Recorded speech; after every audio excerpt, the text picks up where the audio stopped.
GCAS! Kick-ass! This is the third episode of GCAS's post-COVID tour, where we've connected back with students, researchers, faculty, and investors and grown GCAS in amazing ways. So we start here in downtown Los Angeles, where we met up with Oliver Stone, then had a great time with Peter Rollins. He said, if you want to understand where culture is going to be in 50 or 100 years, read philosophy. He says philosophy is where society goes. Theoretical ways and artistical and political and all that, but from that acknowledge of the reality of the other. And so far it's been really great because we have people here, Mexico, Guatemala. So purely as an evangelical, Francis Schaeffer got me into philosophy. After our productive time in Los Angeles, Pancho and I headed north to Santa Barbara, where we met up with an investor and a life coach, Jesse, Ming, and another investor. Pancho holding up Ming's award-winning memoir. After a great time at the beach, Pancho and I headed north to San Francisco, where we took California Route 1, the coastal route, which is perhaps the most beautiful route I've ever traveled. Hello from Gorda Town. This is our town. We live here. Gorda Town, population 9.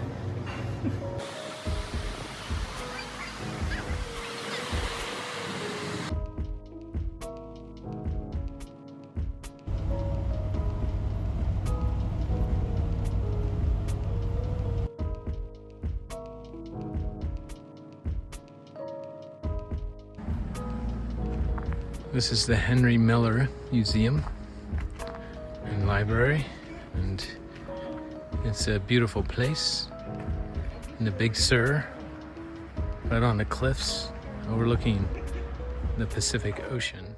Now, adventurers say the adventure really doesn't start until something goes wrong. So you may wonder why Pancho is hanging out on the 101-280 split in the middle of San Francisco. It's because we got a flat tire, a 4-hour nightmare where AAA didn't show up.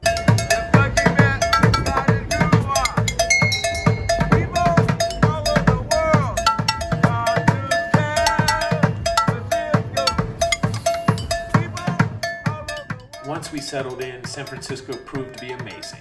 We met up with people like Eduardo and Martin Todd.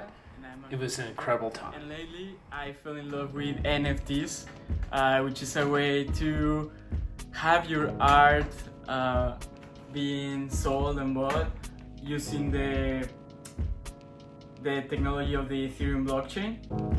A few thousand miles that Pancho traveled with me from Flagstaff to San Francisco had to come to an end. He flew back to Austin, Texas, and then on to Chile, whereas I took the road north, heading on the same route, Route 1, on the coast. So I headed north to Eureka, where I met up with an investor. Then I reconnected in the Oregon coast with Rocky Gangle, a dear friend, his son Quentin, and Rocky's parents. It was amazing, especially during the heat wave.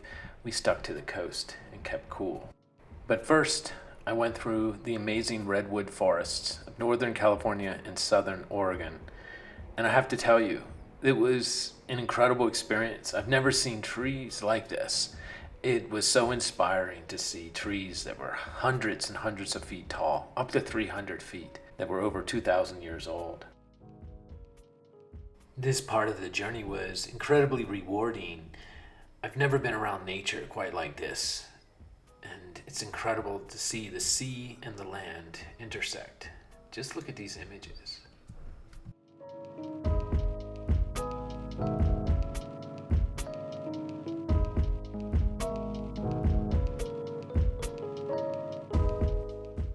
Then I had the privilege of interviewing Judge Abby.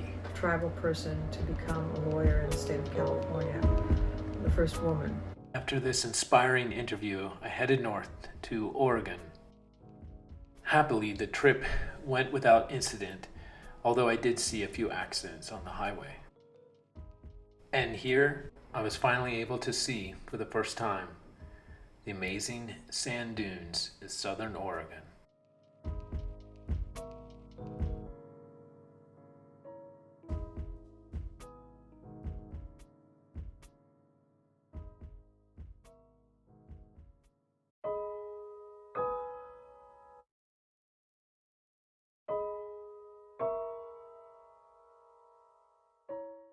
After traveling a week on my own and teaching courses online, I was finally able to get north far enough to rendezvous with the Gangles.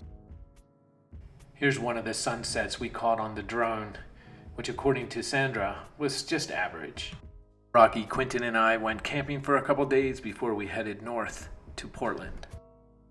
And then it was time for Quentin and I to head eastbound on Route 90, destination Fairfield, Iowa.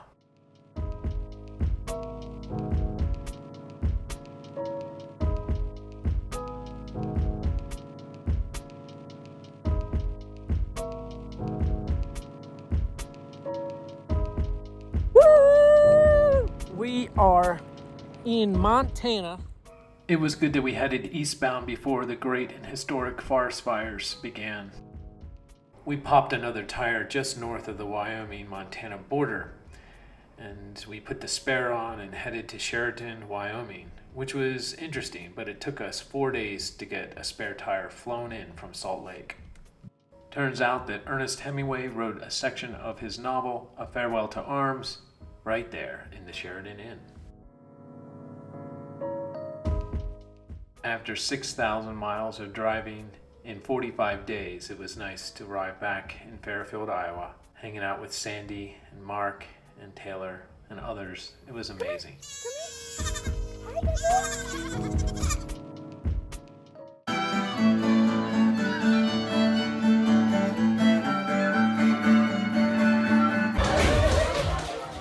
Here's Taylor Ross's birthday party, and then she took me to the Amtrak station about 20 miles away with Adrian Parr's book, by the way.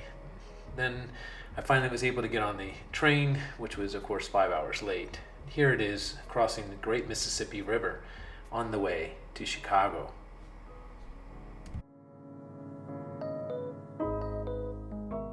I was just in Chicago for a few hours. I had dinner with an investor and then lunch at the airport with another investor, but it was still great to see the amazing city of Chicago, the birthplace of the skyscraper.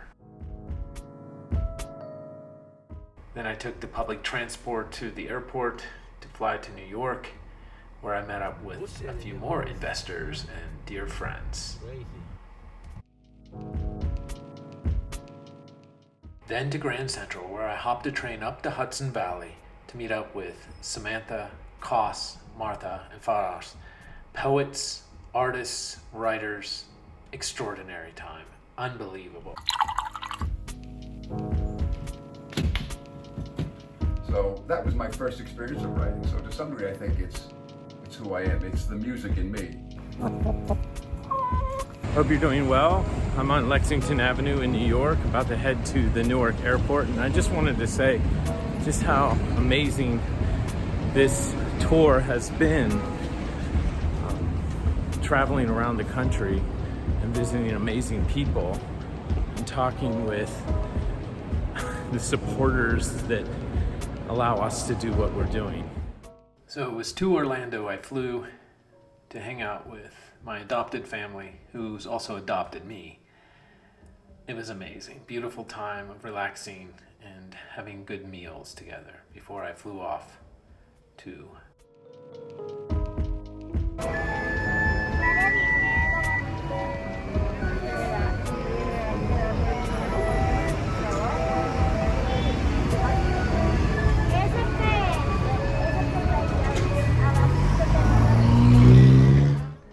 If you like what GCAS is doing, creating a historic model that allows for the first time in the history of education, in the history of the world, to allow anyone who qualifies, no matter their financial situation, to become part of degree granting programs. And when they graduate, they become co-owners with faculty and investors. If you like this model and you want to be part of changing the world, in a time when big lies are everywhere, where nefarious campaigns are seeking to undermine democracy, undermining thinking, undermining the arts and the aesthetics, and undermining ultimately what it's like to be a human being. If you want to be part of this, we ask you to contribute to our Patreon, or if you like, reach out to us, get involved, be part of something that's creating a new world. Literally, we are on 6 continents around the globe, and we're growing. I'm here in Mexico City to set up another center where we will have access to amazing students from around the world, creating new worlds, risking a vision that today we need more than anything. Be part of what we're doing. Join us. My life. My